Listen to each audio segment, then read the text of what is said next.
If you or your leadership team goes and asks one of your employees to do something and they're getting it from all these different directions, what is the best way for somebody to say no? Because it's weird, it's hard. I wouldn't say no to my boss, let alone the CEO. It's a great question. And some of the best ways, some of the best people who have worked with and for me have ways of doing that. And I will give you some of them. Some of them will say, well, just to let you know, like that makes sense, but like I just have these other things going on. How would you help me prioritize this? They might ask that question. Others will just ask me questions back, like, why are you asking me to do this? And why are you, and how important is it to you? And how does it compare to the other things that are important to you? And so they'll make me prioritize for them effectively by asking me deeper and deeper questions on the why. And sometimes there are people who are just like, look, I just want to let you know, like, I'm driving this. I don't really have a lot of bandwidth for other things. Are you sure I should be dropping this in order to do this? They'll say that. So they have ways of approaching that are different than just no. Yeah, that's good.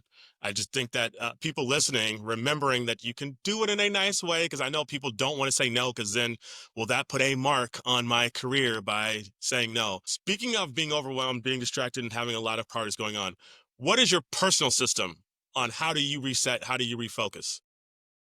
Yeah. So first of all, like I'm best when I'm not overscheduled. So I can just say this as a CEO. I joke with people that I'm the least scheduled CEO there is. And that is something I guard my own time with incredible discipline, with a lot of help from my EA and others. I don't do one-on-ones, for example. I don't do a lot of management meetings. I try to be deliberate about what I choose to participate in doing. And that is very empowering to me because what it allows me to do is define what I think I can make the biggest impact on and spend time on that rather than the things that are on my calendar. And so I'm not that scheduled. I have what I call my like hierarchy of problems, which means I have an order and I will very actively say, you know what, this thing, it may not be going well, but it's not that important. And I'm okay if it doesn't go well. And I that's will- an active thing That's where an you, active thing. okay. Yeah, I'm very deliberate about this hierarchy. I also have a mental separation between what I call my founder job and my CEO job.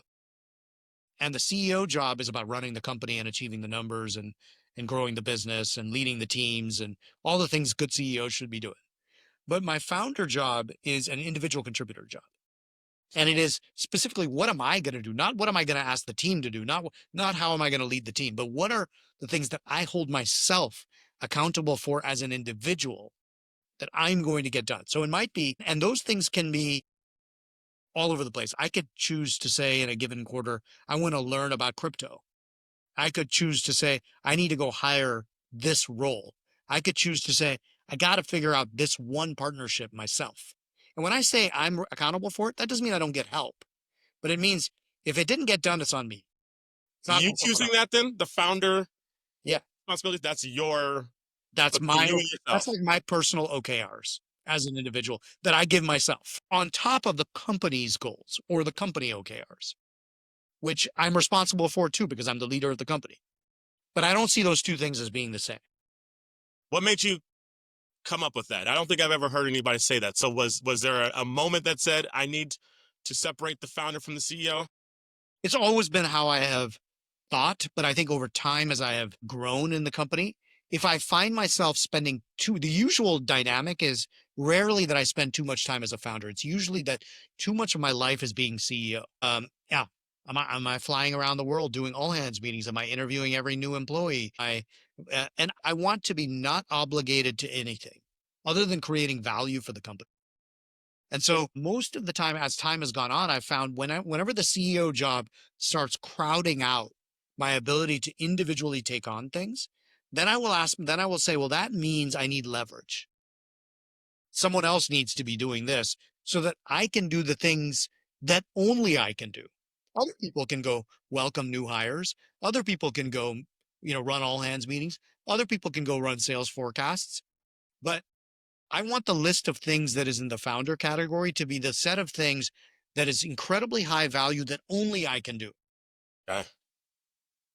You just said that you are very protective of your time, right? And you're the least scheduled, which means then you have to have great leadership. And I think you've said before, great leaders build teams around their blind spots. So give me an example of how you've done that and how that's worked out. I mean, it's worked out incredibly well. I think that's true. I think no leadership team, every leadership team that is successful is a reflection of the deficiencies of the CEO. And if you look at my leadership team, often people will say, wow, these are like incredibly operational people. So I'll give you a specific example. One of the individuals who's been with us for 12 or 13 years is Christy Augustine, who's our COO. And She's awesome. she was there in the days you were there. And she's like a mirror image in a lot of ways. Like, I am the person who comes up with the ideas, the vision, the direction. I am the person who can go sell. I'm the person who can go communicate that. But I am not the person who can go make all of that happen in the details.